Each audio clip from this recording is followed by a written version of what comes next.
Dinimolish mga kababayan ni Senator Jinggoy Estrada yung mga statements po ni Morales, Jonathan Morales. Ngayon, pati si Senator Bato, nasagasaan po sa opening statement ni Senator Jinggoy. Umalma. Pakinggan natin mga kababayan yung Senate hearing. Ayan po.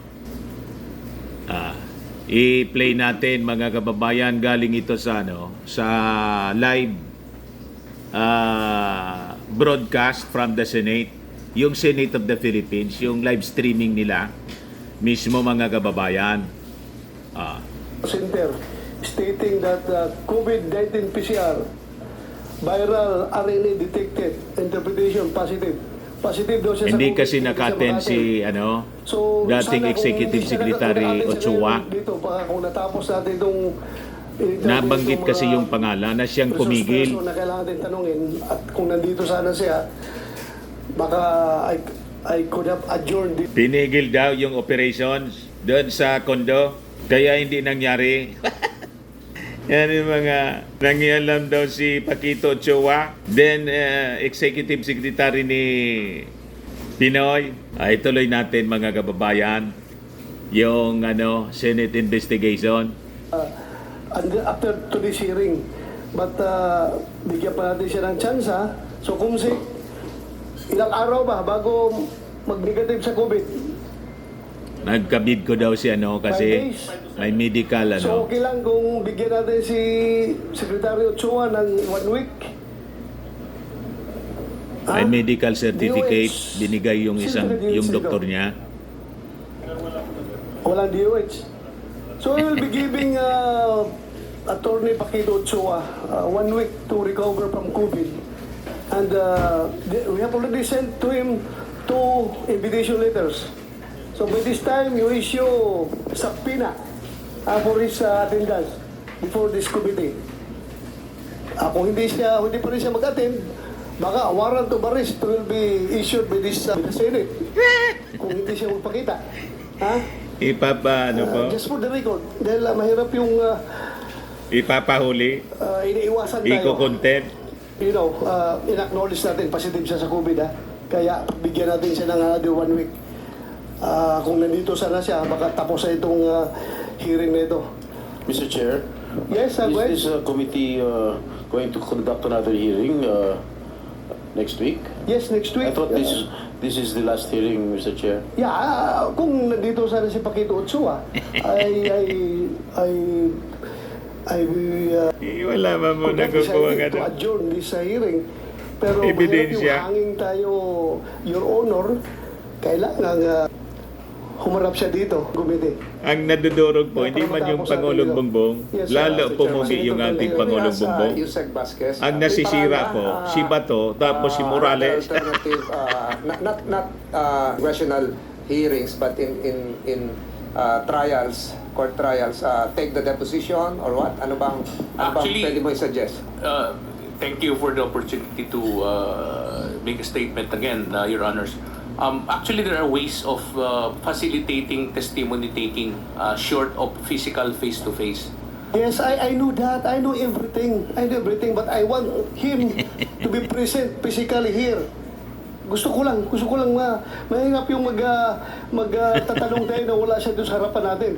Kaya nga, nag-volunteer yung iba na online daw sila mag-testify. But I don't allow that. As far as this committee is concerned, we do not allow online attendance. Kailangan nasa jurisdiction sila ng committee na ito before we can take their statements. So yun ang akin. Your Honor. Thank you. Mr. Chair, may I know Yes. the circumstances why the presence of the former executive secretary is needed here? He was I'm not defending him because you know naman, he's the former executive secretary of President Aquino.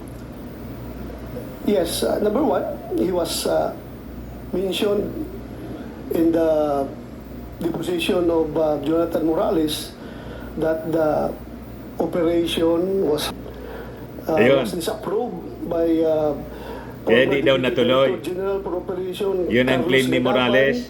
per order of Executive Secretary, Pakito Ochoa. So yun lang naman, i-confirm natin sa kanya Yeah. para because we are trying to establish here kung talagang totoo yung sinasabi ni Jonathan Morales. Well, Mr. Chair, as far as I'm concerned, these Oh, are dito, all napikon-pikon hearsay. si Bato. You cannot believe in all the alibis or this particular resource person, Mr. President. Yes, I'm taking your position on this matter, Your Honor, but when you say heresy, wala siyang personal knowledge. So let us define now what is personal knowledge. Personal knowledge is talagang siya ang nakakaalam. Siya ang nakakaalam, di ba? So, right here, right now, I presume, hindi ako abogado ha, hindi ako abogado, ordinaryong pulis lang po ako. Pero ito ang interpretation ko. Jonathan Morales has no personal knowledge as far as the action of Pakito Ochoa of stopping the said supposed to be surveillance and casing operation to validate that information. But he has a personal knowledge as far as that information is concerned. So, when we talk of personal knowledge, alam niya yung impormasyon. So, personal knowledge pa rin yan because nakausap niya si Gadapan na sabi niya, pinahinto itong operation natin, disapprove ko dahil ayaw ni Executive Secretary Ochoa. So, may personal knowledge si Morales of that information. Pero wala siyang personal knowledge as far as that incident is concerned. Na pagbigay ng order ni Ochoa na i-basura yung operasyon. Insistido si Bato. So, yun lang sa akin. Okay. Pero pag sabi natin personal knowledge, may personal knowledge siya as far as that important. Kaya nga, Believe na tinatawag believe natin siya ngayon, kasi sa tinatawag document natin ngayon. kasi may At, butas. Na-intriga lang ako, Your Honor, kasi kung imbitasyon na natin ito, ngayon may COVID siya. So, pangatlong imbitasyon natin dito, ay, sa Pina na. I don't think the Senate will question my actions as far as this hearing is concerned because kailangan ma-maintain natin yung credibility ng Senado na kapag tayo ini-snub ng ating mga resource person na very sensitive information na dapat makuha natin galing sa kanya, ay hahayaan na lang natin siya off the hook. So, the chairman of this Sayang committee. talaga niya, Mr. Maravillas, yung Thank snack. you, Mr. Chair. Yes, Mr. Chair, don't get me wrong. I Lahat am in full hearsay. support of the decision of the committee chair. And I will continue to support the decision of Ngingiti-ngiti the chairman of siya, this, no? particular committee. Si Jinggoy. Thank you, Your Honor. I know you're very supportive. Mr. Chair, can I give my opening statement if I may? Ito Yes, pa. you may deliver your opening statement. Thank you. Mr. Chair. Sa pagpapatuloy po ng pagdinig ng committee ito, nais ko lamang pong bigyan linaw ang ilang mahalagang bagay para sa ating publiko. Ang pagsiwalat ng mga di umano'y dokumento mula sa Philippine Drug Enforcement Agency, mapapatunayan na wala itong kabasehan o katotohanan at pawag gawa-gawa lamang ay sumasaklaw sa privacy concerns, due process at reliability of information. Ang pagbanggit ng mga pangalan ng mga individual na di umano'y sangkot sa paggamit ng ilegal na droga ay maaaring maglagay sa panganib ang kanilang buhay at may turing na paglabag sa kanilang pribadong buhay. Ito rin ay usapin na may kinalaman sa tinatawag natin due process at presumption of innocence, lalo na kung hindi ka mapapatunayan na sangkot sila sa anumang krimen sa ilalim ng tamang proseso ng batas. Maaaring biktima rin sila ng maling interpretasyon o maling pag-uugnay sa usapin ng illegal drugs. Maaari rin na magdulot dito ng political repercussions at magamit na instrumento sa pamumulitika. I am here to extend my full support as one of the vice chair of this committee. Nagparinig na siya, no? Chairperson, Magamit na niya sa conducting pamumulitika. this committee hearings. It is our collective ability to unearth the truth behind the purported PDEA leaks and utilize it to shape effective legislation. My colleague and I are committed to achieving this objective through a diligent and impartial approach. Ang paksa ng pagdinig ay hindi umano'y PIDEA leaks. Pero sinabi ng mga opisyal ng PIDEA na walang ganitong pangyayari. Sinasabi ni Morales, meron daw. Nasaan po ang ebidensya?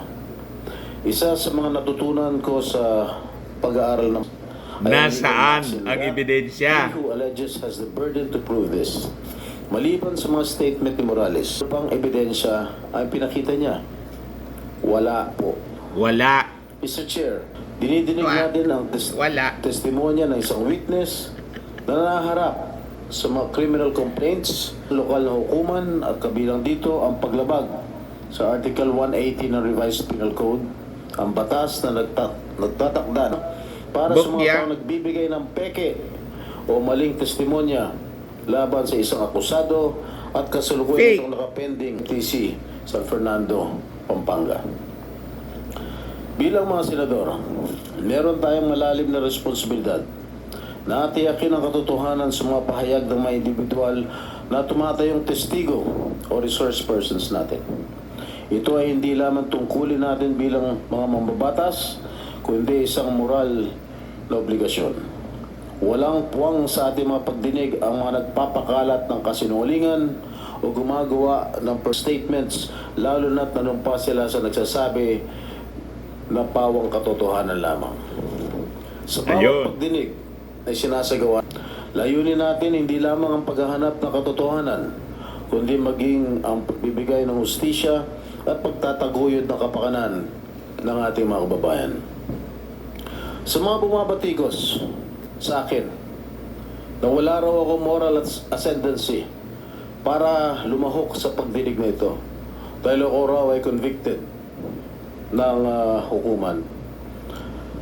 Nais ko lang bigyan din na ang pagdalo ko dito ay pagtupad sa akin tungkulin at responsibilidad bilang inyong senador na inihalal ng 15 milyong botanteng Pilipino na naniniwala sa aking kakayahan at nagtitiwala na kaya kong gampanan ang mga responsibilidad bilang isang lingkod bayan.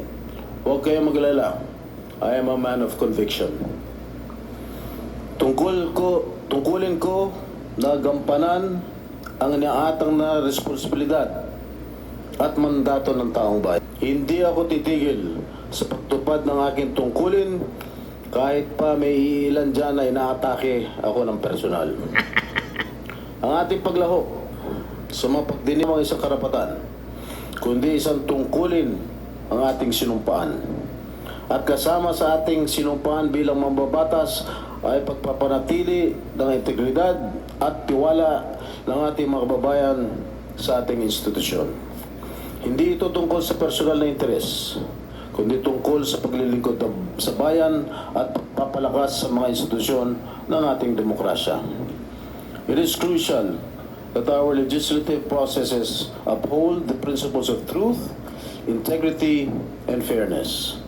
Allowing the dissemination of false information and fabricated narratives not only undermines the credibility of our institutions but also jeopardizes the pursuit of genuine justice and accountability. And we must pray evidence-based discourse and avoid providing a platform for those who relate the truth for personal gain or hidden agenda. By carefully distinguishing between fact and fiction, May pasaring and mga kababayan si maintaining a Jinggoy. commitment to truthfulness, sure. May that our personal agenda legislative niya. hearings serve the best of the Filipino people.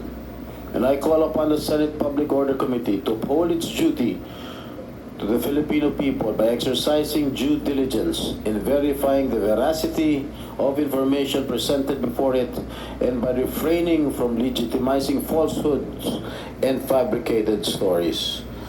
Mr. Chair, before I continue, I have a witness, a surprise Doon napikon witness siya, no? Legitimizing who can, falsehood.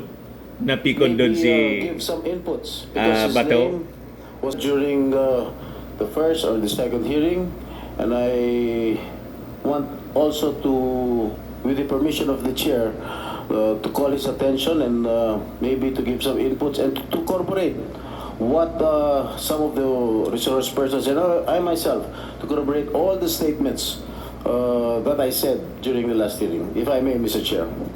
Yes, Senator Jingo Estrada. Ayun. for the Nagre-react record, si, Bato. Yung witness na iharap mo ay hindi yan kasama sa mga invited resource Recording in person progress. by this committee. But then again, as I have said, I am for ferreting out the truth. Thank you, Mr. Kahit Chair. na wala yan siya sa, hindi siya invited na resource person, but since dinala mo siya dito, I am willing to hear him. Huwag po kayo mag-alala. But then again, before you proceed Yeah. with the presentation of your wit, Ito I na. just would like to react on your opinion that yes, I would like to thank you for those reminders. Reminders coming from a esteemed veteran colleague of the Senate. Alam ko mas marami kang alam kaysa akin. So I am taking all your advices, and rest assured that as the chairman of this committee will not go overboard. When you say that I am entertaining, I am legitimizing falsehood, I would like to disagree that we are not entertaining. But thank you for this reminder. Hindi naman, kaya nga tayo nagkakaroon ng hearing to hear everyone para pakinggan natin sila. Wala po dinda dito. Pumalma doon sa It's up for us legitimizing falsehood. to evaluate yung mga sinasabi na kung totoo ba yan o hindi. In fact, si Morales mismo, meron siya mga sinasabi na pinapaniwalaan ko, meron din siya sinasabi na medyo alanganin ako. That's just to set the record straight. And rest assured, I will do my best as the chairman of this committee na hindi magamit itong committee na ito for any hidden agenda or any political or agenda ng ibang tao. Tataya ko ang buhay ko dito sa hearing na ito. Nanumpa na naman po. Objectivity and neutrality is that's all. You may proceed. Thank you, Mr. Chair. Chairman, Mr. Chairman. Ayan man lang po, mga kababayan, ang challenge ngayon ng ilang mga congressmen kay Bato, ito po, kakasakaya, sabi dito sa balita ng Manila Bulletin, De La Rosa dared to invite Las Cañas, Asierto to Senate probe. Tingnan natin kung kakasa si Bato. Ayan ba? House Assistant Majority Leader ako Bicol Party List Representative Jill Bungalon has challenged Senator Ronald Bato de la Rosa to invite self-confessed Davao Death Squad member Arturo Las Cañas and veteran anti-drug operative Eduardo Asierto as resource persons to his ongoing inquiry on illegal drugs. De la Rosa, chairman of the Senate Committee on Public Order and Dangerous Drugs, has earned flack from pro-administration congressmen for the attention he has given to dismiss Philippine Drug Enforcement Agency agent Jonathan Morales. De la Rosa is a known ally of previous President Rodrigo Duterte. Duterte, a critic of President Marcos, has alleged connections to a death squad during his time as Davao City Mayor. So yan po yung challenge ng isang congressman, mga kababayan. Aber nga niya, i-invite mo si Asierto, saka si Las Cañas. Tinangnan niya natin kung kakasa siya. Kung pag-usapan lang naman natin yung droga, bakit di natin patawagin si Las Cañas o si Asierto? Sabi po niya, para kasi nakikita natin one-sided yung investigation and wala naman po tayong nakukuhang credible testimony or information being said by this dismissed PDEA agent. Bungalon said inviting Las Cañas and Asierto to the Senate probe will bring about a fair discussion niya. Kasi itong mga taong ito, alam naman natin na naging bahagi na ito ng investigasyon noon pa at sila po ay may mga dokumentong pinipresenta, may co-plan, may legitimate operation, and therefore for the purposes anya of having a fair discussion about drug-related cases, let's call these guys anya. We'll see anya kung sino talaga ang nagsasabi ng totoo and kung ano talaga ang totoo o kaya ang realidad patungkol sa war on drugs dito sa ating bansa. Let them tell the whole world na kung anong kinalaman nila or ano ang nalalaman nila patungkol sa droga at mga naging biktima, most especially during the previous administration. He also said, the integrity of the Senate is already suffering with the continued testimony of Morales. Kasi nga po, wala bang credibility si Morales. STL po, storytelling liar. Sabi ni General Santiago, dating PD chief. Ayan man lang po, mga kababayan, tingnan na lang natin kung kakagatin ni Bato yung challenge ng isang congressman. Ako po si Dante Maravillas. Bye-bye po. God bless.